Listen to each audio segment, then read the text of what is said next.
Avocado chutney ఎలా చేసేయాలో చూసేద్దాం.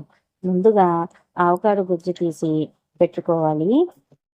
చూడండి ఇలా గుజ్జు చేసేయాలి.